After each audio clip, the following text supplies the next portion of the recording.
Hola, muy buenos días a todos los que nos acompañan hoy. Aquí, Ale, veo que sí te alcanzaste a conectar.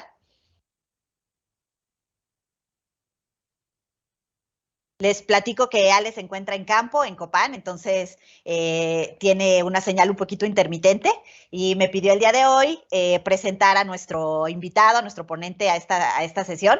Entonces aquí, no sé si Ale quieras saludar o comentar algo ahorita que te veo, aprovechando que estás en pantalla. Aprovechando que tengo señal, bueno, pues nada más darles los buenos días a todos y gracias Gaby por hacerme favor de presentar y conducir la sesión. Como bien dice, estoy en Copán, entonces va a estar difícil quizás que mantenga la señal de internet, pero bueno, pues le agradezco también a Daniel que nos haya aceptado la invitación para participar en el seminario y a ti por conducir hoy la sesión. Muchas gracias a todos los que están con nosotros hoy. Gracias. Gracias a ti, Ale.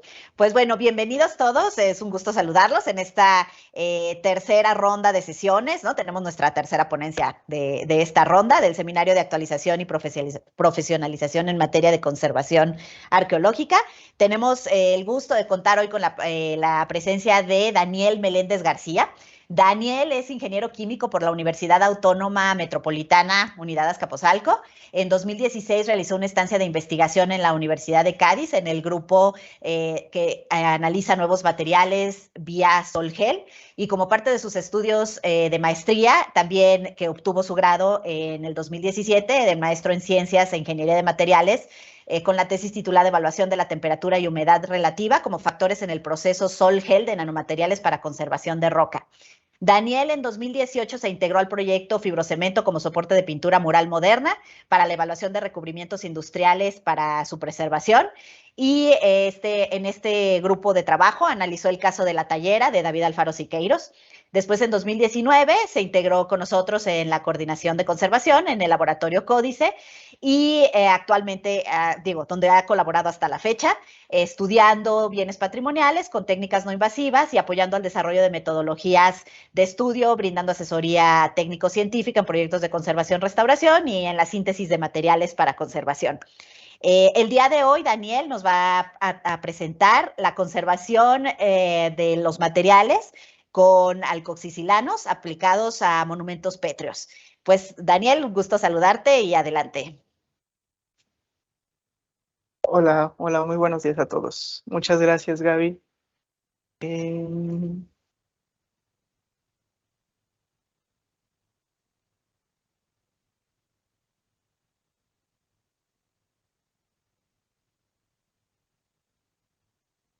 ¿Ya se ve la presentación? Sí, ya se ve. Muchas Sí, gracias. no sé si se puede hacer un poquito más grande. Bueno, si tienes manera de hacerlo un poquito más grande, Creo que no. Oh, pero si no, sí se ven tus láminas, Dani. ok, perfecto. Bueno, buenos días a todos. Muchas gracias, Gaby, por haberme presentado. Muchas gracias, Ale, este, por esta presentación y por la invitación a este seminario. El día de hoy, bueno, como ya lo dijo Gaby, estaré hablando de productos tipo alcoxicilano aplicadas a la conservación de monumentos pétreos. El objetivo de esta plática es darles a conocer un poco de lo que he estudiado acerca de estos materiales, compartirles acerca de el concepto desde la perspectiva química de estos productos, la importancia del proceso que tienen estos productos por sí solos y que tienen inferencia directa en la roca, y sobre todo tener una perspectiva como muy general de los avances o de las investigaciones, o más bien los grupos de investigación que se están desarrollando en este campo de la síntesis de productos alcoxilano para roca. Bien, para cumplir este objetivo voy a hablar acerca de, primero, una introducción al proceso de consolidación.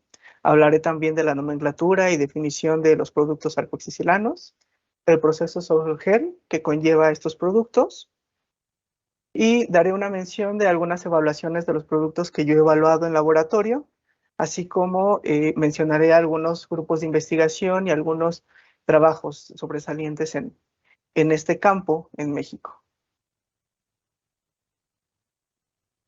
Bien, el método de consolidación lo podemos definir como un método que consiste en la aplicación de un producto que al penetrar en los poros de la roca logra mejorar las características mecánicas gracias a la unión entre los granos que quedan sueltos y a la adherencia entre la capa alterada y la sana.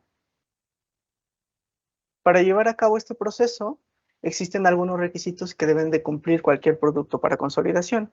Entre ellos está garantizar la estabilidad a largo plazo, que estos productos puedan ser plenamente, bueno, no plenamente, pero sí compatibles con las estructuras pétreas, que no modifiquen en ningún caso características estéticas ni cromáticas de la obra, no deben provocar cambios en la porosidad y el tamaño de poro del soporte, no deben afectar la capacidad de transferencia de humedad y evitar residuos que puedan dañar al soporte pétreo, así como generar películas en la superficie.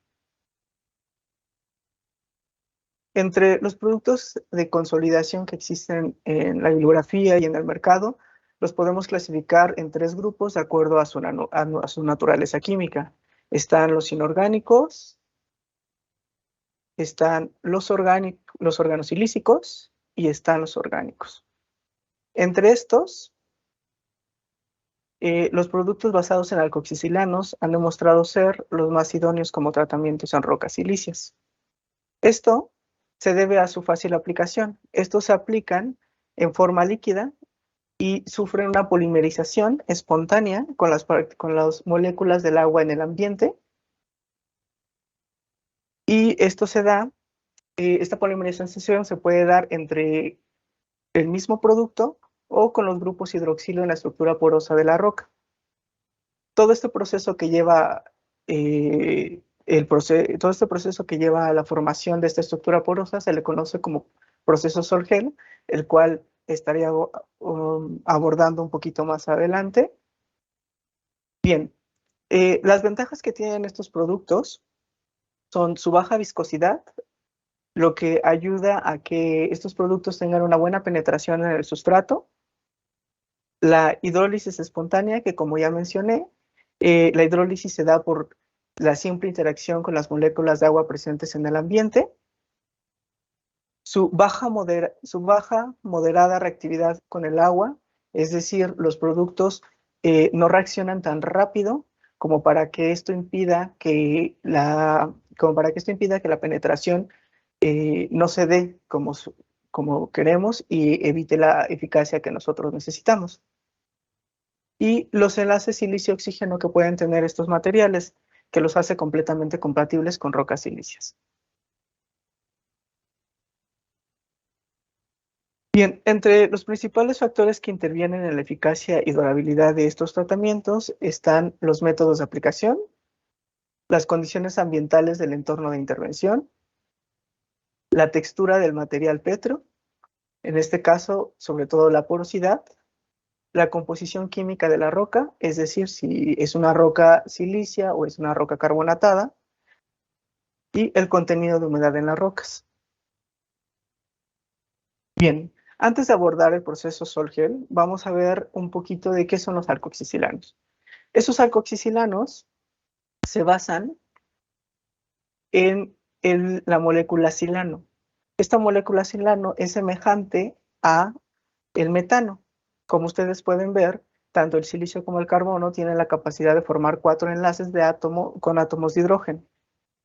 Si nosotros cambiamos un átomo de hidrógeno por un átomo de cloro, vamos a poder tener a lo que llamamos clorosilano. Si cambiamos ahora 2 átomos de hidrógeno por 2 átomos de cloruro, tenemos el diclorosilano. Si ahora ponemos 3 átomos de cloro, tenemos el triclorosilano. Y con 4 átomos de cloro tenemos a la molécula llamada tetraclorosilano o tetracloruro de silicio. Bien, ahora en lugar de tomar un átomo de cloro, vamos a tomar un grupo alcoxi. Estos grupos alcoxi se definen por la el enlace que forma el oxígeno con un grupo alquil. Estos grupos alquil pueden ser el metil o etil, que al unirse con el oxígeno, ahora los vamos a nombrar como metoxi o etoxi.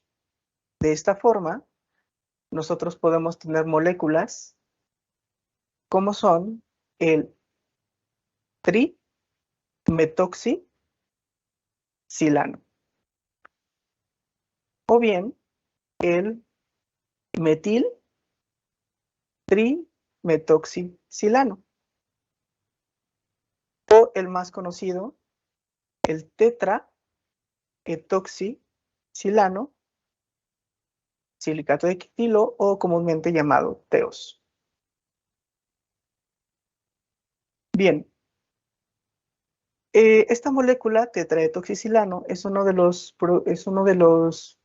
reactivos más utilizados o precursores poliméricos más utilizados para este tipo de productos tipo alcoxicilano, ya que justo estos 4 grupos alcoxi, en este caso 4 grupos etoxi, son completamente reactivos con el agua, lo que hace posible que se formen estructuras tridimensionales. Bien, ahora sí, abordando el proceso Sol-Gel, este proceso de los productos derivados de alcoxicilanos tienen 4 etapas principales.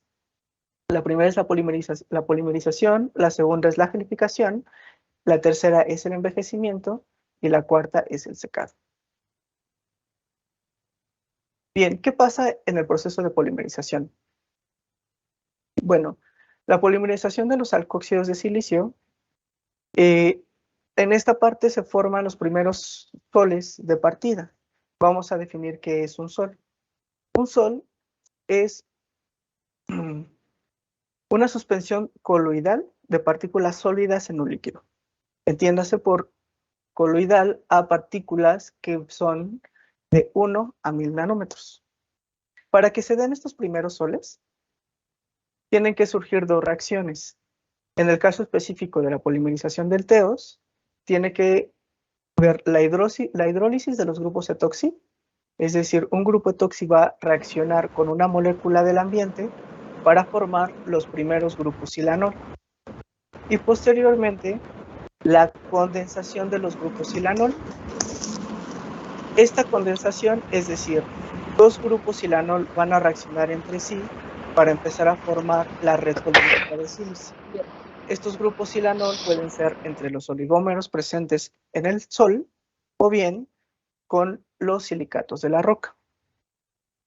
Es por eso que de esta manera se forman enlaces químicos con el sustrato. Una vez que se dan los primeros soles, pasa a la gelificación, que es la segunda etapa del proceso.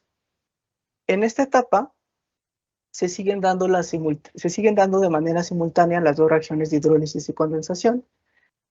Esto para generar la red tridimensional, la cual empieza a crecer por colisiones entre partículas o por demás reacciones de condensación, hasta formar una única estructura tridimensional que es la red polimérica de sílice. En este proceso que acabo de mencionar, existe un aumento de la viscosidad de manera drástica en el líquido hasta que deja de ser líquido y pasa a un estado al cual llamaremos gel, el cual está considerado por una fase dispersa y una fase sólida continua. La fase sólida continua va a ser la red tridimensional de sílice y la fase dispersa, en este caso líquida, van a ser los subproductos de reacción. Creo que se me olvidó comentarles, los subproductos de reacción en la reacción de hidrólisis va a ser etanol y el subproducto de reacción en la reacción de condensación va a ser el agua. Entonces, en el proceso de gelificación, esto es la fase dispersa, el líquido, van a ser el alcohol y el agua de las reacciones de hidrólisis y condensación en el proceso. Posteriormente, viene el envejecimiento. Una vez que el gel se ha formado, siguen continuando las uniones poliméricas a la estructura principal, y en esta parte existen cambios estructurales importantes. El gel empieza a experimentar una reducción progresiva de volumen, como podemos ver aquí, lo que hace que la red polimérica se empiece a contraer a medida que el líquido, el disolvente en los poros del material, alcohol y agua, se empiezan a evaporar, y esto hace que las propiedades mecánicas del gel empiecen a cambiar hasta llegar a sus propiedades mecánicas finales. Como ustedes pueden ver en la imagen, tenemos aquí un gel húmedo que posteriormente posteriormente al envejecimiento, por medio de la evaporación de los disolventes, en este caso alcohol y agua, este gel empieza a contraerse de manera que empieza a despegarse del vial donde estaba puesto. Bueno, y durante el secado, que es la última etapa del proceso, este líquido en la red polimérica, al momento de evaporar, se genera un menisco en el que un menisco cóncavo en el que en el que hay una interfase líquido-vapor, y a medida que se van a evaporar, esto provoca ciertas presiones en los capilares del gel. Si esta presión es muy grande, va a hacer que el gel fracture, que es lo que pasa regularmente con muchos de los productos comerciales. Cuando este proceso en el que se evapora este disolvente del gel surge de manera a presión y temperatura ambiental, nosotros denominamos a este material como cero gel. Hay otros métodos por los cuales extraer este líquido, como son a temperaturas críticas y presiones críticas, temperaturas altas y presiones muy altas, que hacen que la estructura no se contraiga. La estructura permanece completamente, permanece rígida en un volumen con una contracción no muy alta, como ocurre en el caso de los aerogeles, y eso hace que todos los poros se llenen de aire, y esta estructura tiene unas propiedades, pues son muy, muy, muy resistentes, y en la industria, por ejemplo, aeroespacial, se ocupan muchísimo este tipo de materiales.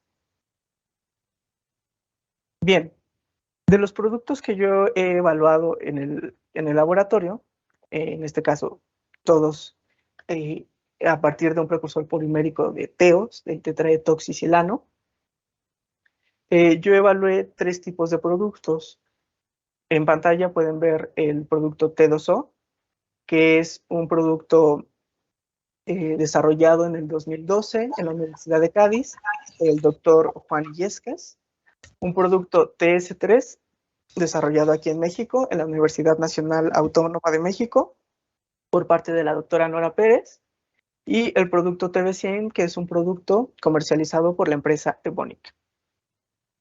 Bien, como pueden ver en pantalla, estos 3 productos, a pesar de que tienen un precursor polimérico, digamos, semejante, que es el TEOS, tienen un catalizador diferente, lo que hace que tengamos productos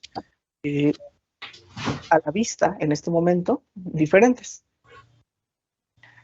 Esto es porque en el método de síntesis, para el producto T2O se ha utilizado como catalizador un tensioactivo no iónico, en este caso la N-octilamina, donde se ha aplicado o se ha incorporado a la mezcla de reacción en concentraciones arriba de su concentración micelar crítica para favorecer la formación de micelas, que una vez que se forma la micela, la calificación se va a formar justamente en el perímetro de la micela, y posteriormente, por simple secado al aire, esta micela va a evaporarse. Lo que hace que, espero que ustedes puedan ver en pantalla, no solamente las partículas de óxido de silicio amorfo que se obtienen tengan una porosidad entre las partículas, como estoy señalando aquí con el láser, sino además la N-octilamina dota de una segunda porosidad intraparticular en las partículas de óxido de silicio, cosa que no pasa con el producto TS3 y TB100. Bien, estos materiales fueron sometidos a diferentes condiciones de temperatura y humedad relativa. El objetivo fue poder ver cuáles eran los efectos en diferentes climas en los que puede estar sometido un monumento histórico en aplicaciones reales de intervención. En este primer set de pruebas que les muestro aquí, podemos observar que a 20 grados centígrados y 50% de humedad relativa en un clima denominado cálido húmedo, de acuerdo a la clasificación climática propuesta por Köppen y más tarde modificada por Enriqueta García, una investigadora de la UNAM. Bien, vemos, como ya les había mencionado, tres productos diferentes, ¿no? Vemos dos comportamientos generales, en este caso, dos productos que permanecen monolitos y un producto, el comercial, que fractura. Los tiempos de gelificación. ¿Qué pasa con los tiempos de gelificación? Para el producto T2O tenemos 10 días, para el producto TS3 tenemos 8 días y para el producto TD100 tenemos 4 días. Como ven, el uso de diferentes catalizadores hace que en un mismo ambiente de intervención tengamos tiempos de gelificación distintos, ya que el medio en el que se generan las reacciones hace que se favorezca la hidrólisis o la condensación, dependiendo el tipo de catálisis que se esté llevando a cabo. Sin embargo, estos tiempos de gelificación no son muy cortos que puedan hacernos inferir que puedan tener cierta limitación al momento de penetrar en el sustrato. Los tiempos de secado que nosotros medimos es importante tenerlo en cuenta, ya que ese va a ser el tiempo en el que va a tardar el material en tener sus características mecánicas finales. En el caso del producto T2O, después de un periodo de 5 meses, el producto sigue permaneciendo húmedo. El producto TS3 tarda solamente 3 meses en completar su etapa de secado y el producto TB100 tarda igualmente 3 meses en completar esta etapa. Medimos los porcentajes de contracción. En el proceso como les mencioné, en el proceso de envejecimiento la red tiende a contraerse. Vimos que para el producto T2O tenemos un porcentaje de contracción apenas del 13%. Es poco, digámoslo. Sin embargo, hay que tener en cuenta que el gel aún sigue evaporando disolvente y la red se va a seguir contrayendo. El TS3, que ya ha completado su etapa de secado, tiene un porcentaje de contracción muy alto, 86%. Esto nos da una idea de cuánta cantidad de producto podemos tener al final del proceso.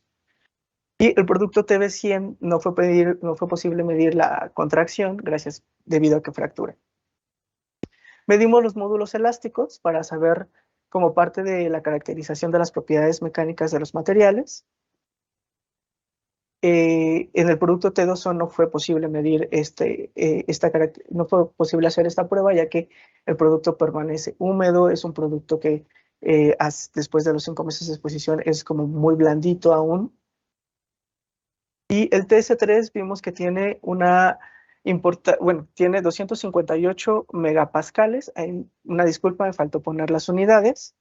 Que, bien, comparándolo con el módulo elástico que presentó Juan Illescas, que es alrededor de 160 megapascales para el producto T2O, sí vemos un aumento considerable debido a este catalizador y a esta forma en la que se lleva la síntesis. En el producto TB100 no fue posible debido a que fractura. Bien, medimos las propiedades, o más bien, la porosidad de los materiales. Esto se hace mediante ensayos de fisisorción de nitrógeno a una temperatura constante, 77 Kelvin. Con esto podemos tener ciertas curvas a las cuales llamamos isotermas de absorción-desorción. Y lo que obtenemos es un volumen absorbido de nitrógeno respecto a una presión parcial del sistema. Como podemos ver para el producto TS3, vemos que el material absorbe a presiones relativamente bajas casi toda su capacidad que puede tener.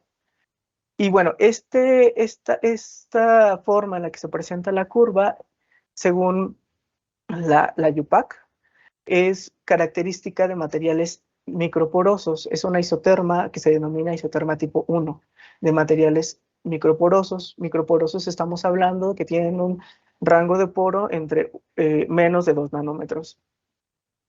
En el caso del producto T2O, que es esta curva en azul, podemos observar que las absorciones van hasta altas presiones relativas, y esta forma en la que se presenta es característica de una isoterma tipo 4, que nos está hablando de que es el material mesoporoso. Los materiales mesoporosos tienen un diámetro de poro por arriba de 2 nanómetros, y este bloque de histéresis es un bloque de histéresis tipo H1, también denominado por la UPAC, y esto nos habla de que tienen diámetros de poro, que este material tiene diámetros de poro uniforme. Esto corrobora que la N-octilamina pues cumple su función al formar las micelas, que forma un tamiz molecular, que al momento de que se evapora esta micela, deja el material con una porosidad completamente uniforme. Bien, aumentando un poco la humedad relativa, dejando la temperatura a 20 grados centígrados, ahora lo que hemos denominado un ambiente semicálido húmedo, podemos ver que los materiales siguen teniendo este mismo comportamiento. Una inspección visual, tenemos que el material T2O y TS3 siguen teniendo un comportamiento monolítico, mientras que el TB100 fractura. Los tiempos de gelificación, ahora el T2O bajó 2 días, ahora son 8, TS3 ahora son 6 y el TB100 son 3. Como vemos, hay un aumento en los tiempos de gelificación debido a que en el ambiente existen mayores moléculas de vapor, moléculas de agua, ¿no? Lo que favorece la hidrólisis de los grupos etoxi, lo que podemos tener más grupos inanol para que se dé la condensación y podemos posiblemente tener una estructura más reticulada. Los tiempos de secado en el producto T2O sigue permaneciendo húmedo. El producto TS3 conserva su tiempo de secado en 3 meses y el TB100 igual. Los porcentajes de contracción. El porcentaje de contracción es del 13%. Sin embargo, como mencioné anteriormente, hay que tener en cuenta que el gel es húmedo, va a seguir contrayéndose. El TS3 tiene un 80% de contracción. En este caso tiene un poco menos contracción que la anterior fue 86. Y el caso del TB100 fractura. Los módulos elásticos, vemos un aumento progresivo, significativo del módulo elástico en el producto TS3, ahora es 415 megapascales. Y esto se puede deber justo por lo que acabo de mencionar, la humedad relativa al promover las reacciones de hidrólisis, que puede hacer que la estructura tenga una mayor reticulación, puede hacer que el material sea más duro y soporte mayores cargas a la compresión, perdón. En el caso de la porosidad, podemos ver que la humedad relativa ayuda mucho a que los volúmenes de absorción, o que el volumen poroso en este caso, aumente para el caso del producto T2O. Podemos ver una curva más prolongada, y tenemos igual el mismo comportamiento, una isoterma tipo 4, característica de materiales mesoporosos, el bloque de histéresis que nos comprueba el tamaño de poro uniforme, y en este caso, la humedad relativa sí ha contribuido también a que el material TS3 también absorba un poquito más de volumen poroso, e incluso vemos aquí un pequeño bloque de histéresis que nos puede decir que sí hay una diferenciación en la distribución de tamaños de poro de este material, gracias a la humedad relativa presente en el ambiente. En el caso del producto TB100, este material sigue permaneciendo con bajos volúmenes de poro, lo que nos dice que es una estructura muy microporosa. Aquí aprovecho para comentarles que, bueno, el hecho de que sea una estructura microporosa hace que las presiones la presión capilar aumente, lo que provoca la fractura, y en el caso de que podamos tener el volumen de poro aumente, eso hace que disminuya la presión capilar y el material pueda permanecer monolítico al final del proceso. Bien, ahora, ¿qué pasa si en otro set de muestras sometimos ahora las muestras a 40 grados centígrados y dejamos la humedad relativa como la teníamos en el primer clima, 50% de humedad? En este caso lo hemos denominado clima subhúmedo. Para el producto T2O, vemos que sigue permaneciendo monolítico, pero observamos que el producto TS3 y el TB100 fractura. Esto lo podemos responder o relacionar con los siguientes datos. Vemos que los tiempos de gelificación en este caso vayan a disminuir gracias a que la temperatura hace que las velocidades de hidrólisis y condensación aumenten. Los tiempos de secado siguen permaneciendo en 3 para el producto TC3 y TB100 en 3 meses, y el producto T2O sigue permaneciendo húmedo. Y los porcentajes de contracción hacen que, en este caso, si observamos que el producto T2O se contrae más gracias a que, como les había mencionado, el proceso de envejecimiento, el disolvente se va a ir evaporando, la temperatura hace que el disolvente se evapore más rápido y que la red polimérica se contraiga un poco más. El producto TS3 y TB100, justamente por esta velocidad en la que se evapora el disolvente de la estructura de sílice y la contracción que se favorece gracias al aumento de temperatura, hace que los materiales fracturen. El módulo elástico, en este caso, pues no se pudo comprobar en ninguno de los casos.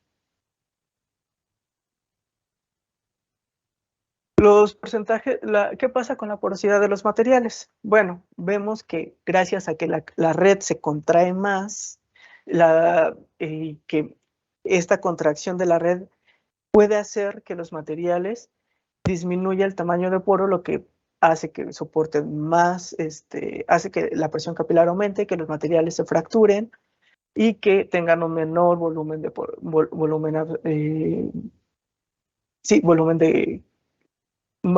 menor volumen de poro, perdón.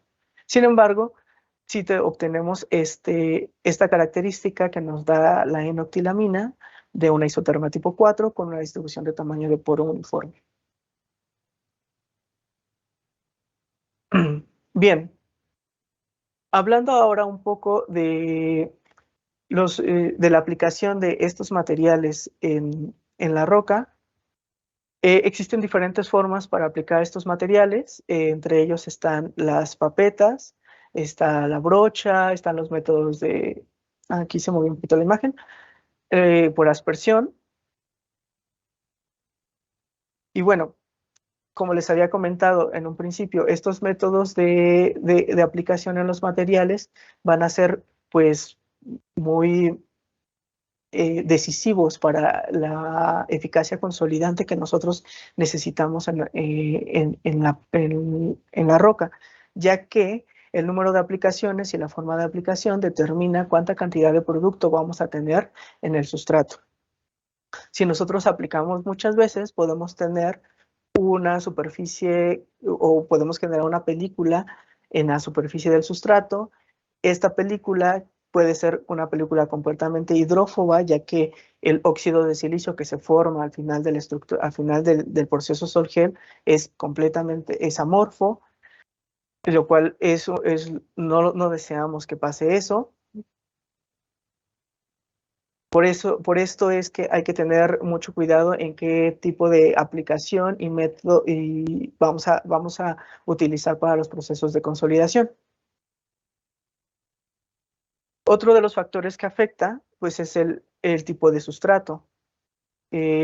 Como sabemos, en las estructuras, en los monumentos pétreos, pues existen diferentes tipos de sustratos. Hay desde roca caliza, roca silicia, y no solamente los podemos ver en diferentes monumentos, sino incluso en un mismo monumento podemos hablar de un mismo tipo de roca, por ejemplo, un mismo tipo de basalto, pero este basalto tiene propiedades físicas diferentes en toda la estructura que queramos analizar, ¿no? Puede tener diferentes capacidades de absorción al agua, puede tener diferentes distribuciones mineralógicas, puede tener diferentes tamaños de poro inclusive. Y bueno, como les había comentado, uno de los factores o una de las grandes inconvenientes del proceso Sol-Gel es que estos materiales no son tan eficientes para aplicarlos en roca caliza, gracias a que no existe, bueno, gracias a dos cosas. Gracias a que el carbonato de calcio hace que se haga más lenta la reacción de condensación entre los silanoles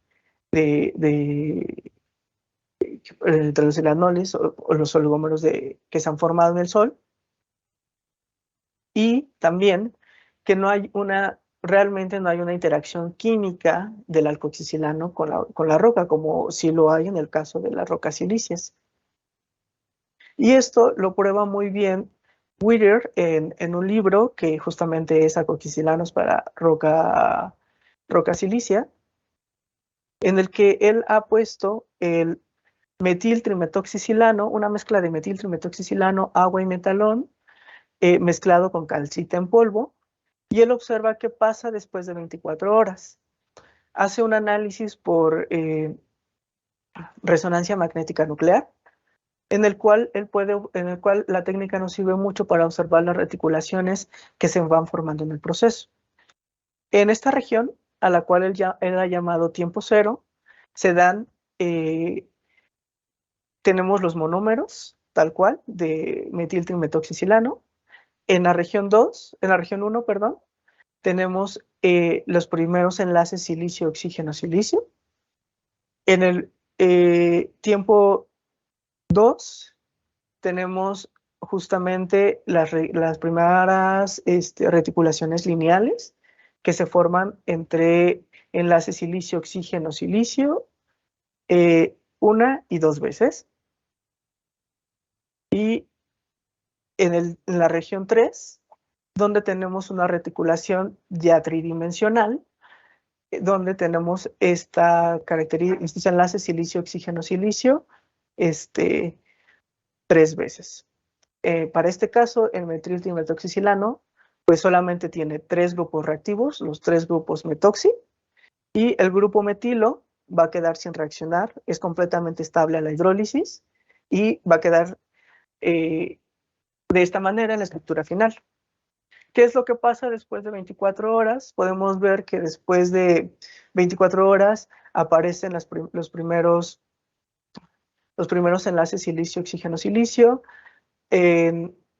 También aparecen las reticulaciones lineales, pero justamente esta reticulación tridimensional no se genera de manera efectiva. ¿Qué pasa cuando aplicamos esta misma, o más bien, qué es lo que él reporta después de aplicar esta mezcla en cuarzo en polvo? Pues en la región donde está el T0, donde están los monómeros de metiltrimetoxicilano, han desaparecido completamente después de 24 horas y prevalecen sobre todo las reticulaciones lineales y tridimensionales. Esto pues es una clara evidencia de cómo hay una mejor interacción química entre los productos alcoxicilanos para rocas silíceas que para roca carbonatada. ¿Qué pasa cuando se aplican al sustrato? En el sustrato, él obtiene o reporta más bien dos microscopías electrónicas de barrido, en donde podemos ver que el metiltrimetoxicilano forma estas uniones entre el gel y los cuarzos, en el caso de una arenisca que se ha tratado con este producto. Y en el caso de una caliza, pues podemos ver que el gel tiene una estructura, una morfología completamente diferente. En este caso se forman ciertos aglomerados de manera dispersa, que no se encajan bien a la roca y que esto puede provocar que no haya un aumento en las propiedades mecánicas del sustrato, en la cohesión que nosotros queremos, ¿no? Sin embargo, sí he de mencionar que a pesar de estos inconvenientes que hay con la roca caliza, hay varias investigaciones eh, en donde sí han tenido buenos resultados los productos alcoxicilano en roca caliza, esto derivado de diferentes tipos de catalizadores, diferentes modos de mezcla de reacción, incluso diferentes condiciones ambientales a las cuales están sometidos, a las cuales están hechas estas pruebas. Bien, en el caso de los productos que yo probé en laboratorio, nosotros justamente con esta serie de inconvenientes seleccionamos una roca silicia. Esta roca no fue cedida por la Coordinación Nacional de Conservación del Patrimonio Cultural y se obtuvo del proceso de restauración arquitectónica del Museo Nacional de las Culturas. Es una roca silicia con una distribución mineralógica, pues, sí, gradual, y tiene un grado de deterioro, o tenía un grado de deterioro completamente en forma de pulverización, y tenía una rápida absorción de agua, tiene un volumen poroso del 19% y una dureza en escala de Mohs del 3. Una vez que nosotros aplicamos estos productos ya en los ambientes que les he venido mencionando, en el primer ambiente a 20 grados centígrados y 50% de humedad relativa, podemos observar que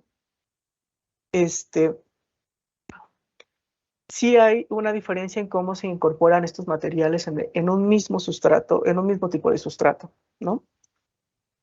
En el caso del producto T2O, vemos que no hay aglomeraciones, vemos completamente los cuarzos, los cuarzos se ven perfectos, la distribución más bien la apariencia del sustrato no cambia, cosa que en el producto TS3 sí se empieza a ver justamente estas pequeñas reticulaciones de sílice que se ha formado después de los 5 meses de exposición. Y en el caso del producto TB100 vemos un ligero cambio en la apariencia superficial de la roca. Bien, nosotros medimos los valores de producto final después de la etapa de secado. Vemos que el porcentaje de producto final respecto al volumen inicial que se aplicó, o más bien, no al volumen, perdón, respecto al peso inicial de la roca, es de 0.8 para el caso del producto T2O, de 0.3 para el caso del producto TS3 y 0.9 para el caso del producto TB100. Podemos ver que sí hay una gran diferencia entre el producto T2O y el producto TS3 y el TB100.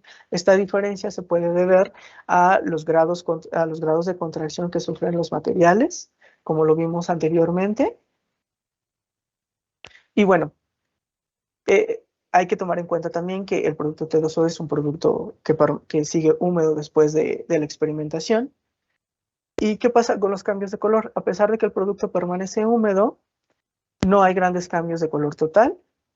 El producto TS3 tampoco genera grandes cambios de color total. Y el producto TB100 empieza a aumentar estos cambios de color. En la literatura marcan algunos cambios de color perceptibles al ojo humano por arriba de 3 unidades, o algunos otros se van más allá hasta arriba de 5 unidades, ¿no? Medimos la eficacia consolidante mediante un microdurómetro portátil, en este caso un equipo EcoTip 550. Y bien, podemos observar que para estos mismos productos Sí hay un aumento en la dureza LIPS de la superficie tratada.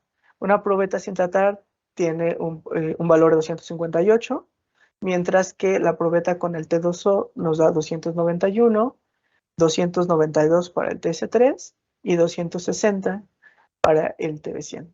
Vemos cómo estos dos productos pues sobresalen del producto comercial. En este caso, en esta condición climática, el producto comercial pues no ha tenido muy buenos resultados o muy buena eficacia consolidante respecto a la roca sin tratar. A pesar de que el producto permanece húmedo en la roca, sí tenemos un valor de dureza LIP pues muy semejante a un producto que ya permaneció que ya terminó su etapa de secado después de 5 meses de exposición. Justo como es importante que estos productos no generen una superficie impermeable al agua líquida en la superficie, nosotros medimos los ángulos de contacto estático mediante un equipo que es el OCA 15 Plus, en el cual se genera pues, un perfil de la gota en la superficie, este perfil, y se miden los ángulos internos que la gota genera entre el líquido y el sustrato. También medimos los, ¿cómo se llaman? Los tiempos de retención de una microgota de agua en la superficie. Y bueno, ¿qué podemos decir de ello? Para estos tres productos que les acabo de decir, podemos ver que una roca sin tratamiento, como les había dicho, esta roca tiene una absorción rápida de agua y completamente al instante cero absorbe la microgota. Sin embargo, el T2O tiene 12 minutos en el que la gota permanece en la superficie. El TS3 no provoca cambios de este tipo en la superficie, la gota se absorbe inmediatamente, y el TB100 sí empieza a generar cambios ya más bien a largo plazo. La gota permanece pues, por más de 30 minutos. El ángulo de contacto estático lo medimos justo para saber cómo es esta superficie, cómo es esta interacción de la gota en la superficie. Se ha reportado en la literatura que ángulos de contacto estático arriba de 90 grados se consideran superficies hidrofóbicas. Y efectivamente en el producto T2O tenemos una superficie hidrofóbica al igual que en el producto TB100. Este comportamiento del producto T2O puede deberse a que tenemos un producto húmedo en el sustrato y al tenerlo húmedo tenemos más grupos silanol en la superficie, lo que hace que tengamos una superficie repelente al agua. Bien, cuando aumentamos la temperatura, en este caso a 40 grados centígrados, podemos ver que los tiempos de gelificación, los valores de producto final son 0.8 para el producto T2O, 0.46 para el producto TC3 y 0.9 para el producto TB100. Los cambios cromáticos en este caso, debido a que el producto T2O ha gelificado o ha tenido un proceso de gelificación más prolongado, sin embargo sigue permaneciendo húmedo, es de 1.5, disminuye con respecto a los anteriores. El TS3 es de 1.6, sin embargo el TB100 empieza a verse una tendencia hacia un aumento en el cambio de color total. La microdureza, el T2O genera justamente un valor de dureza LIF más alto respecto a la roca sin tratamiento, lo mismo que pasaba en el clima anterior. El TS3 disminuye un poco su eficacia consolidante. Eso puede deberse justo por esta gran contracción que sufren los materiales respecto a la temperatura. Y el producto TB100 en estas condiciones climáticas, pues tampoco nos proporciona un aumento de la dureza LIPS considerable. ¿Qué pasa con la superficie de las rocas? Podemos ver que el producto T2O, bueno, ahora tiene 8 minutos de retención a la gota, el TS3 1 y el TB100 24. Los ángulos de contacto estático nos dicen que justamente en esta condición climática, los ángulos de contacto pues son por arriba de 90 grados para el producto T2O y TB100, lo cual nos habla de superficies hidrófobas. Y el TS3 empezamos a ver que justamente esta superficie se empieza a hacer un poco más impermeable al agua líquida.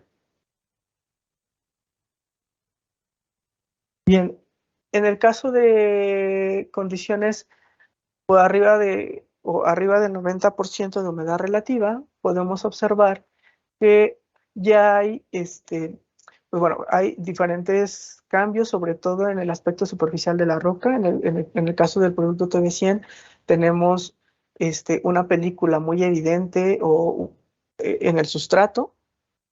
Los valores de producto final empiezan a cambiar. En este caso, empiezan a ser más altos para el producto TS3, lo mismo que observamos en los productos en la caracterización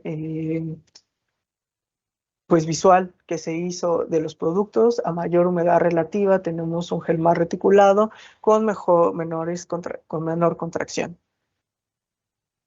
Los cambios de color para el producto T2O es 1.9, el producto TS3 es 1.5 y el producto TB100 en esta condición climática también aumenta, o también se observa que a altas humedades relativas pues puede generar ciertos cambios no solo en la superficie sino también en la apariencia cromática de la roca. La dureza LIPS, en este caso vemos que pues no tiene el valor de dureza LIPS ha disminuido, sin embargo sigue siendo un poco más alto respecto a la roca sin tratamiento. En el producto TS3 ha aumentado gracias a la reticulación del material, y el producto TB100, en este caso sí observamos un aumento de la dureza LIPS, sin embargo este aumento lo inferimos por la generación de esta película o la interacción que tiene el producto con la superficie del sustrato.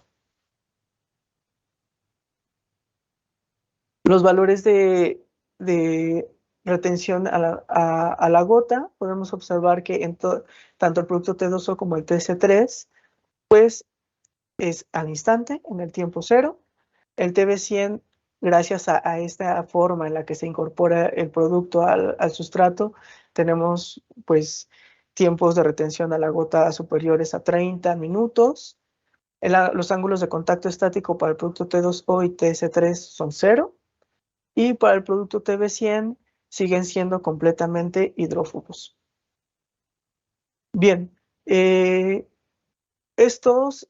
debo mencionar también que justamente estos resultados que nos hablan de cómo interactúan los productos con la superficie del sustrato, en este caso, al tener una superficie impermeable, no solamente nos habla de una impermeabilidad al agua líquida, sino también nos puede hablar de, en estos casos, una disminución en el tamaño de poro, lo cual puede impedir la transferencia de vapor de agua, más si estamos hablando de materiales microporosos, como el caso del producto TB100, los cual no tiene, el tamaño de poro es menor a 2 nanómetros, lo cual puede pues favorecer ciertos procesos de deterioro que se pueden generar a largo plazo. Bien, ¿qué se ha hecho de estos productos en México? En México, si bien no hay como un campo desarrollado en productos de síntesis de alquilanos específicamente para el patrimonio, si hay un grupo de investigación que ya lleva pues mucha experiencia en este campo, que es justamente un grupo de la Universidad de Guanajuato. Es un grupo de química que se ha enfocado justamente a la química del silicio, ha reportado pues diferentes tipos de productos tipo alcoxicilano, muchos de ellos muy parecidos al producto que sintetizó la doctora Nora, con el catalizador dilaurato de dimetilestaño, incluso ha incorporado cadenas de polidimetilsiloxano para hacer productos hidrofugantes y tener pues una doble propiedad de los productos, que son pues la propiedad consolidante y la propiedad hidrofugante en una misma aplicación, lo cual pues puede ser atractivo para el campo de la conservación y restauración de monumentos pétreos. Y bueno, aquí les muestro su más reciente investigación sacada en el 2021. También debo mencionar trabajos que se han hecho por parte de tesis de alumnos de licenciatura, en este caso del ahora licenciado Edgar Briceño, el cual pues también ha hecho una innovación en la síntesis de materiales, ha incorporado nanopartículas de sílice a un sol de partida, con lo cual tiene estructuras pues completamente diferentes a las que les he mostrado. El caso de la alumna ahora licenciada en restauración de bienes muebles, Alma Rosa Ruiz López, que ella pues se basó básicamente en los productos desarrollados por el doctor Juan Illescas en la Universidad de Cádiz, el producto T2O y el producto que aquí no mencioné, pero también lo evalué, el producto T10P2O, y ella ha incorporado un material compuesto a base de un aluminosilicato en el cual tiene incorporado nanopartículas de plata, las cuales pueden dotar al material de propiedades antibacterianas, que, pues bueno, también resulta interesante para el campo de la conservación, ya que pues los factores que muchas veces vemos en los monumentos no solamente es la disgregación, sino viene acompañado de múltiples factores, ¿no? Sobre todo el caso de las corrientes de agua que pueden venir por diferentes medios, que provoca pues disolución del material petro, que provoca transferencia de sales, que provoca justo atmósferas húmedas que pueden generar microorganismos que pueden dañar al sustrato. Pues en este sentido, la alumna ha tenido buenos resultados prometedores al incorporar y al dotar de esta propiedad a este tipo de materiales. Y bueno, uno de los aportes que a mí me parece muy atinado en los últimos, justamente en el 2019, en un seminario de criterios de intervención en materiales pétreos, pues es la aportación que nos hace la doctora Nora Pérez, el cual en su vasta experiencia en este tipo de materiales, desde la síntesis, la evaluación y muchas otras cosas más, pues ella ha implementado o ha ya reportado una metodología para evaluar este tipo de materiales en respecto a los criterios de evaluación para su aplicación en roca silicia. Este método, debo decir que es un método pues muy sencillo, fácil, barato, fácil de realizar, tiene la facilidad de poder tener o poder implementarlo mediante dos maneras, cuando haya oportunidad de poder tener probetas en laboratorio, hacer el estudio y hacer las comparaciones respecto a unas probetas, bueno, no probetas, mediante ya un área específica de prueba en algún monumento, y que los resultados que se pueden obtener pues son pues muy enriquecedores respecto al conocimiento de los materiales, ya que pues si bien los restauradores sí les interesa mucho el conocimiento de los materiales para poder saber cómo se comportan a mediano y corto plazo, y que con este método creo pueden tener mucha información de los materiales que se puedan evaluar, ya que, pues bueno, sabemos que estos materiales y como con lo que les he mostrado hoy, pues no todos los materiales se incorporan de la misma manera al sustrato, ni presentan los mismos resultados de eficacia consolidante en todos los casos. Y bueno, lo que les he presentado, esta parte del trabajo que hice y de las evaluaciones que hemos hecho en laboratorio, pues es parte a pues un número de contribuciones por parte de CONACYT al momento de hacer la maestría, la misma UAM Azcapotzalco, que dotó de parte de la infraestructura, la Universidad de Guanajuato, donde se hicieron las fisisorciones de nitrógeno, la Coordinación Nacional, que estuvo muy al pendiente de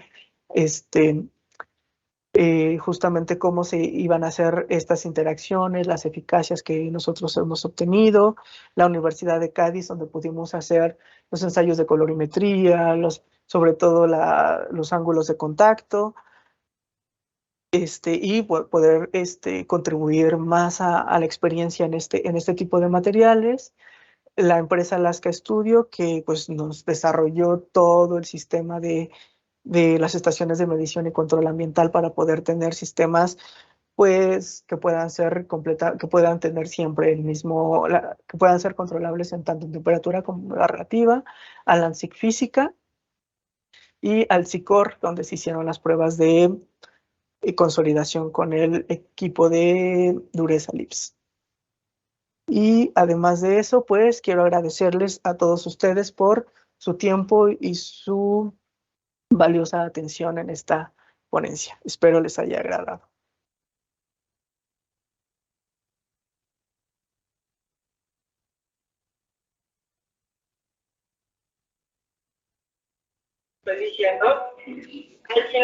Muchas gracias, Daniel. Muy interesante todo lo que nos has comentado el día de hoy. Les recordamos a todos que pueden mandar sus preguntas o levantar su mano para interactuar con Daniel y aprovechar esta oportunidad de que pueda resolver en directo sus dudas. Mientras tanto, Daniel, te leo nuestra primera pregunta que está llegando ahorita por el chat.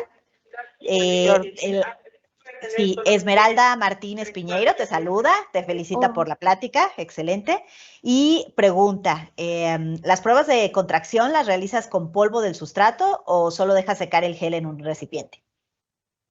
Ya, sí, no, las pruebas de consolidación se hacen, más bien de consolidación, perdóname. Bueno, primero que nada, un saludo, Esmeralda, qué bueno que estés aquí, qué bueno que te haya interesado esta charla. Y bueno, los análisis de contracción se hicieron justamente para solamente saber caracterizar esta propiedad mecánica de los geles. Es decir, se hicieron en el gel solo, los materiales una vez sintetizados, se resguardaron por un periodo de aproximadamente, si no mal recuerdo, una semana, que un poco simulando lo que se hace en un caso de intervención real, ¿no? Se compra el producto, se sintetiza el producto, se guarda en lo que se llega al destino para ser aplicado y en ese momento nosotros los vaciamos en viales de polipropileno y se dejaron secar a las condiciones de temperatura y humedad relativa, pues, que les mencioné, ¿no?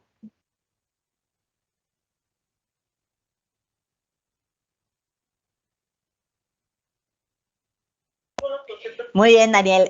Leobardo Daniel Pacheco te saluda y te agradece tu ponencia. También Ale Alonso te agradece mucho tu presentación, comenta que es muy interesante todo este tema y quisiera preguntarte si ha habido seguimiento o monitoreo del comportamiento de los geles in situ sobre los monumentos y cuál ha sido su comportamiento de acuerdo al ambiente y condiciones de superficie. Mira, ciertamente el monitoreo en monumentos no lo he hecho, no he aplicado este tipo de materiales a monumentos. Este año sí que tuve la oportunidad de hacer unas pruebas en Palacio Nacional y se hizo, pues, se evaluaron 3 tipos de productos, se basó en una metodología sencilla y se evaluaron a los 15 días de haberlos aplicado. Hasta el momento no hemos hecho un seguimiento. Espero se puedan hacer seguir haciendo seguimientos, lo cual es muy, muy importante para saber cómo interactúan estos materiales ya en un caso de estudio real. En el caso de las probetas que yo he hecho hasta la fecha, un seguimiento tan estricto de evaluación no lo he hecho. Sin embargo, sí de vez en cuando saco las probetas, las veo al microscopio y pues no veo comportamientos relativamente diferentes, vaya. Incluso sí, el T2O ha tenido justamente esta capa repelente al agua, sí la ha dejado de tener y ahora ya absorbe de manera instantánea el agua. Creo que es el cambio más drástico que he visto. Y el resto de los materiales pues ha permanecido estable desde el 2000 que se aplicaron, 2016 que se aplicaron. Muy bien, Daniel, muchas gracias. Yo también te quisiera preguntar cómo crees que se puede afrontar el reto. O sea, creo que un gran reto que tenemos en todos los proyectos en campo es esta diferencia de condiciones, ¿no? De una situación controlada en laboratorio contra las condiciones ya en los casos de estudio en particular. Sobre todo estas variantes en la temperatura, la propia temperatura de los materiales, ¿no? Si se trata de materiales expuestos que ya se insolaron o se enfriaron o tienen sus propios procesos, ¿no? ¿Cómo se está midiendo ahorita en relación al seguimiento en laboratorio con el seguimiento de los casos? Por ejemplo, ¿cómo lo están cruzando los datos o cómo plantearías tú este cruce de datos para el caso que ahorita nos comentas, el del Palacio Nacional o alguno de los que estés atendiendo? Ajá. Claro, eso es algo que a mí me encantaría hacer. Realmente, como te repito, no he tenido la oportunidad de hacer un seguimiento de casos de estudios reales, lo cual también es súper interesante, que, bueno, a mí sí me interesa mucho, justamente para poder, pues, aterrizar esta metodología que tú dices, ¿no? Tener una metodología sencilla en la que podamos hacer observaciones a microscopio, en la que podamos hacer, bueno, en la observación a microscopio, poder ver esas interacciones de diferentes productos en diferentes tipos de sustratos, hacer ese match o esta comparación entre las probetas en laboratorio, también poder hacer estos análisis de superficie con análisis de microgotas de agua, poder ver qué tanto absorbe, si absorbe al instante, si no absorbe, si se debe a una película superficial, si no, hacer cambios de color, hacer incluso esta prueba que se hace justamente para saber cómo es la capacidad de absorción de agua con un tubo Rilem o Karsten, que para mí es una prueba que sí tiene un gran potencial gracias a que te permite saber cómo absorbe la roca en un determinado tiempo, a los 10, 15, 30, hasta 24 horas después de haber aplicado un producto, sobre todo porque pues no queremos que tenga una impermeabilidad el sustrato, ¿no? Y sobre todo nos dice mucho cómo está la porosidad, ¿no?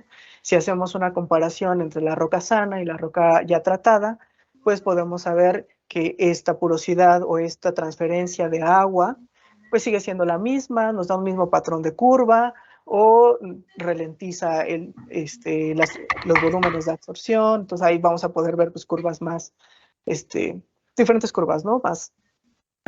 Con pendientes más bajas o más prolongadas, dependiendo. Y pues todo eso pues tendría que ser una metodología que se pueda abordar, ¿no?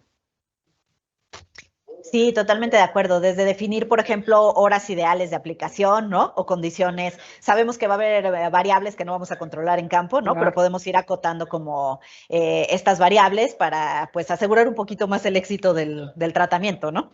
Sí, Muy bien. sobre todo. Te comparto otra pregunta de Ale, que si serían una opción sobre piedra con restos pictóricos, con soporte intermedio como estuco o sin soporte como en pintura rupestre. O sea, sería una opción este tratamiento o alguno de estos productos para estos casos. Yo creo que ahí también, a lo mejor si nos comentas un poquito en cuanto a la penetración, ¿no? O sea, como en relación a este fenómeno, ¿no? ¿Qué tanto actúa sobre algo que tiene ya varios estratos? Sí, sí, sí. Una opción sí que pueden ser, sí que lo pueden ser porque justamente pues la gran ventaja es que estos tienen una baja viscosidad y que la penetración pues es pues tiene una buena penetración en el sustrato. Yo no tuve la oportunidad de medir bien cómo es hasta dónde penetra en el sustrato, pero sí recuerdo que algunos materiales, bueno, algunas rocas sí tenían este perfil que ves a la orilla, ¿no? Justamente hasta donde llegó el producto, y eso tendrá que ser, si no mal recuerdo, alrededor de 1 centímetro. Realmente la penetración no es muy profunda. Y en el caso de los que tengan estuco, sí no lo veo pues viable, debido a que, pues, lo que decía, ¿no? No son materiales completamente compatibles con ese tipo de materiales. Y pues sí, tendríamos que hacer algunas evaluaciones, sobre todo porque, pues cómo se comporta el material con ya la capa pictórica, ¿no? Sí, totalmente de acuerdo. Estamos hablando de materiales compatibles con sustratos silíceos, ¿no? O sea, rocas volcánicas y todo, bueno, de naturaleza ígnea, es más bien hacia allá su aplicación, ¿no? Ya en el rubro de calizas o materiales de naturaleza calcárea también, pues hay otras alternativas, ¿no? Que creo que son como mucho más compatibles, como bien lo comentas, ¿verdad, Dani? Muy bien. Y sí, también, digamos, agregando a esta pregunta, el comportamiento también después de una primera aplicación, ¿no? O sea, todos sabemos que muchas veces nos enfrentamos a materiales ya tratados previamente con otros materiales consolidantes en este caso, entonces eso también nos limita, ¿no? Pues sí, la captación de este material en estratos como más profundos, pero por ejemplo, para este mismo material, ¿no? Después de una primera aplicación, ¿tú has tenido alguna experiencia con retratamiento, digamos, o con otras aplicaciones? No, tampoco. Mi experiencia ha sido, en campo real ha sido muy poca, apenas este año, ¿no? Pero sí que en la literatura se marca que estos tratamientos pueden ser retratables, gracias a que pues los materiales al incorporarse como un material amorfo de óxido de silicio al sustrato, que se ancla de manera química a los silicatos de la roca, pues estos se van a descomponer de manera natural en el conjunto, ¿no? A la manera que se descompone la matriz, se va a descomponer, se van a ir cayendo los aglomerados de óxido de silicio, y pues esto hace que en algún momento sí puedas tener cierta retratabilidad. De acuerdo. Sí, pues va a ser muy interesante si podemos darle seguimiento esta vez a este caso, ¿no? Ya muy controlado, y pues un poco plantearnos todas esas preguntas, ¿no? Que van Sí, surgiendo. sí. Sí, Ale Burillón también te saluda y te felicita, dice que buenísima la presentación, te agradece, y te pregunta si el TB100 que mencionas en la presentación es el Tegobacón. Sí, exactamente, es el Tegoba con Besia. Ah, muy bien, perfecto. Um, Estamos viendo aquí otras dudas respecto a tus experiencias con al menos en esta fase, ¿no? De probetas con el Tegobacón, viendo que tiene estas diferencias, ¿no? Digamos, en cómo se rigidiza un poco más, ¿no? O estos puntos. ¿Tú ves alguna diferencia de aplicación? O sea, en el punto en donde va ahorita, ¿no? La investigación. Se antoja que cada consolidante pues puede ser un poco más adecuado para ciertos casos, ¿no? Con ciertas compatibilidades. En este punto, digamos, la diferencia entre la aplicación de los tres que nos presentaste, ¿no? ¿Tú tienes alguna reflexión al respecto? Como hacia dónde se orientaría más la compatibilidad de uno y otro. Sí, claro. Bien, pues sin duda, el Tegobacum pues sí tiene ciertos inconvenientes, ¿no? Y que en esta investigación pues nos ha dado pues sí, muchos inconvenientes, ya no ha sido tan eficaz. Sin embargo, sí es muy importante que tener en cuenta que yo apliqué por aspersión 5 veces simultáneamente. Eso puede deberse a que el Tehuacán pude haber aplicado mucha cantidad de producto, que dio paso justamente a esta morfología que vemos en la superficie del sustrato. Indiscutiblemente hay que probar o hay que evaluar otro tipo de aplicaciones. Algo que yo creo que hacen bien en la industria es que ellos reportan que para aplicar estos productos, aplicar primero una capa, dejarlo un día y después aplicar otra capa hasta que uno empieza a notar una, bueno, no hasta, ellos, bueno, en algunas fichas técnicas mencionan que hasta la saturación del sustrato, ¿no? Lo cual tampoco es viable, justamente porque podemos provocar lo que provoca el teobacco. Pero sí, esta forma de aplicación sí es factible en el sentido de que podamos observar antes de que produzcan grandes cambios, ¿no? Antes de que podamos ver, justamente en el proceso de pruebas, podamos ver si este producto, si nos está consolidando, no nos está consolidando, nos está haciendo cambios de color o no, ¿no?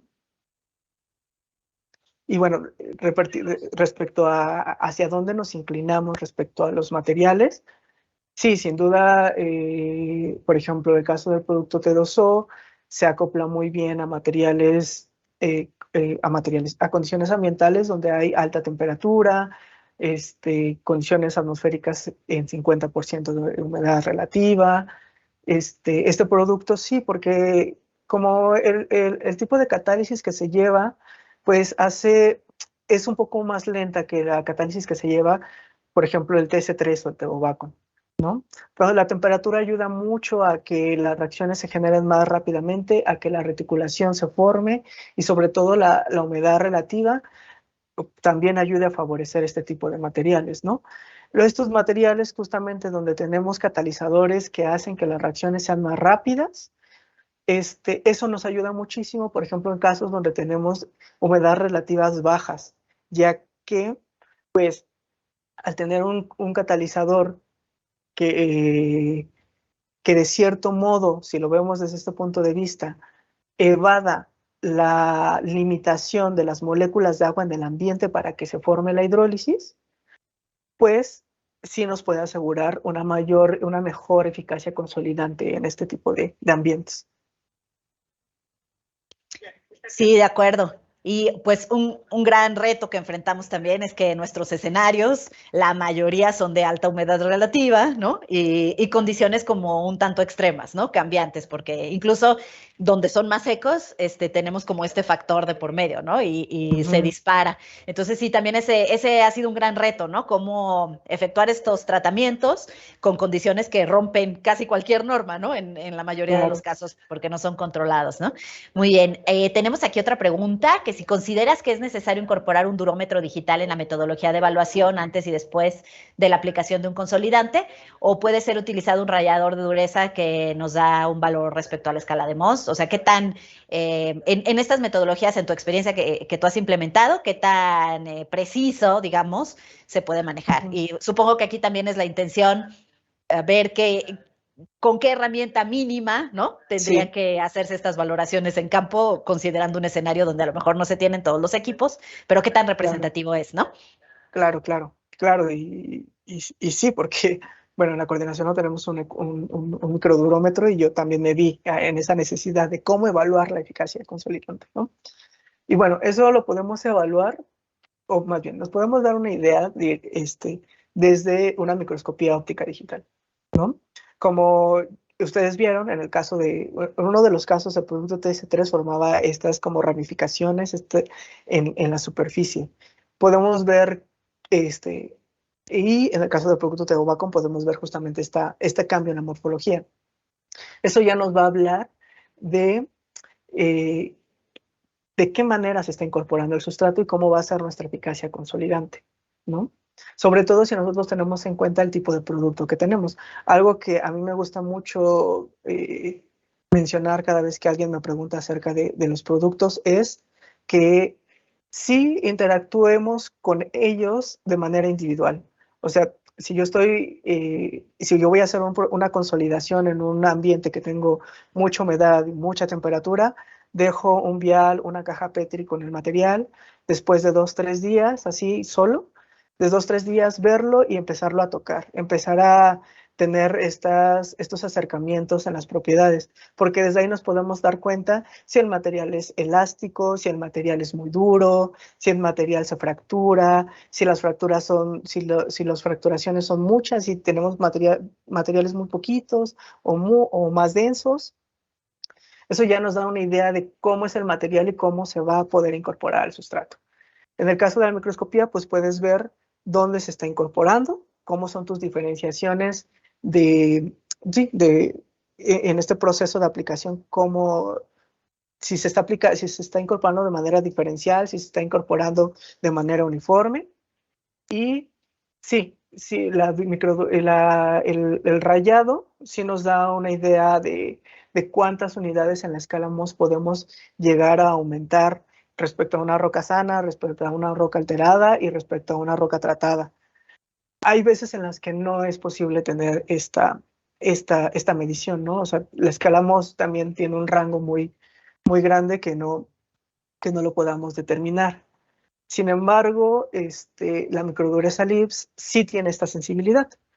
Sí, desde mi punto de vista, sí es necesaria para hacer estas pruebas de consolidación. Sin embargo, pues algo que funciona bien en campo, pues es ver si se sigue disgregando la matriz o no, ¿no? O sea, o sea, también tenemos diferentes tipos de disgregación. Hay disgregaciones pues muy mínimas que en el tacto pues te llevas poquito material, ¿no? Hay disgregaciones pues muy severas que el material se está haciendo así, pues un mazapán, en el que pues ahí sí vamos a ver cambios más drásticos. En otras no tanto, pero sí sí son cosas que sí creo necesaria la microdureza LIBS en estos resultados. Sí, yo coincido totalmente contigo, porque sí podemos hacer muchas valoraciones, ¿no? Visuales, digamos, organolépticas en Sí, sí, sí. que usamos a veces este término, pero sí, si queremos algo, digamos, más sistematizado y como con una mejor referencia, pues sí necesitamos ir incorporando estas herramientas, ¿no? Que nos permiten. Incluso pensando, ¿no? Que pues tú tienes un frente en cualquier monumento y que pues ni siquiera tu mismo frente está en las mismas condiciones, digamos, todos los bloques pétreos o un solo bloque pétreo puede tener un área en una condición y otra área en otra, entonces incluso detectar cuáles son las condiciones de inicio previas a la aplicación para luego darle seguimiento, pues sí es algo muy heterogéneo cuando hablamos de este tipo de materiales, ¿no? Entonces Claro. sí se necesita como un control mayor, ¿verdad? Ese es siempre un reto y además también la exposición de, por ejemplo, en este caso un paramento pétreo o un elemento, pues no es igual, o sea, no, digamos, no se insola igual, no está expuesto a las mismas condiciones, los mismos partes de ese elemento, ¿no? Entonces sí Claro. pues es todo un reto afrontar estas mediciones y darles una interpretación congruente, ¿no? Como conjunto. Claro. Muy bien. Pues te agradecen aquí muchísimo, tienes muchas felicitaciones también por tu ponencia. Personalmente, Daniel, también te agradezco mucho este espacio. Creo que es importantísimo que sigamos trayendo a la mesa estos temas, que vayamos compartiendo experiencias desde nuestra realidad, ¿no? Y viendo cómo incorporamos mejoras para estos procesos y estos casos, ¿no? Que tenemos que darle seguimiento más cercano.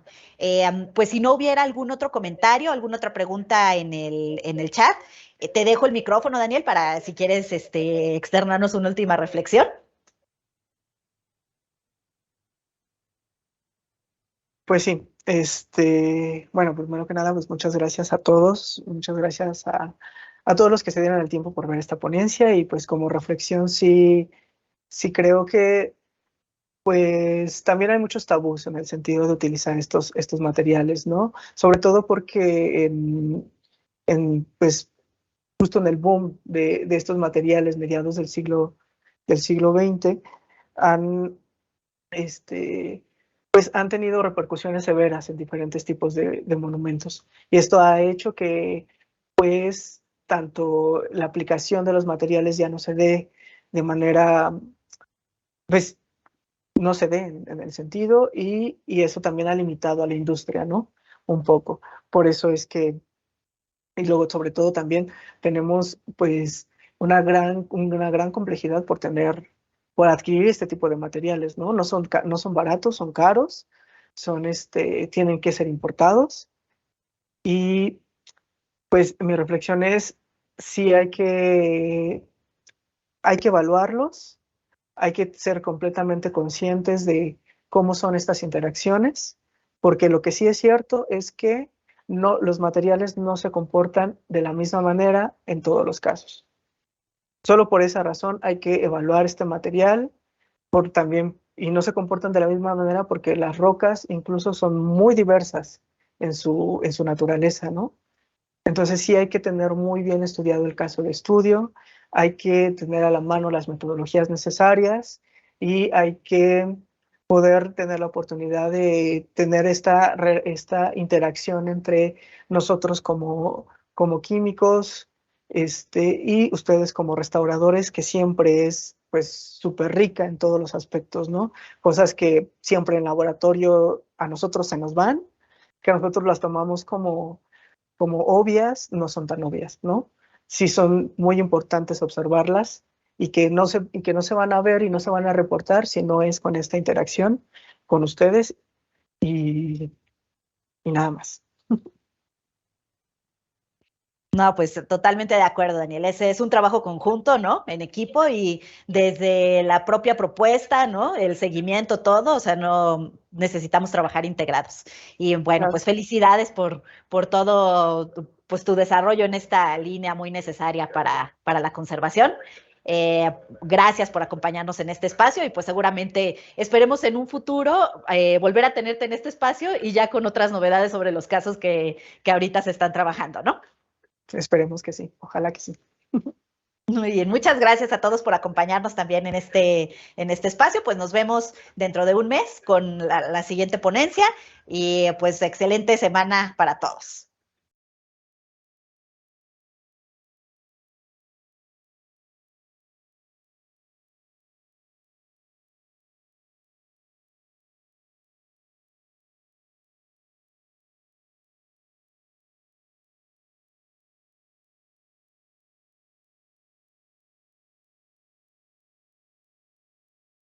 Instituto Nacional de Antropología e Historia. Secretaría de Cultura. Gobierno de México.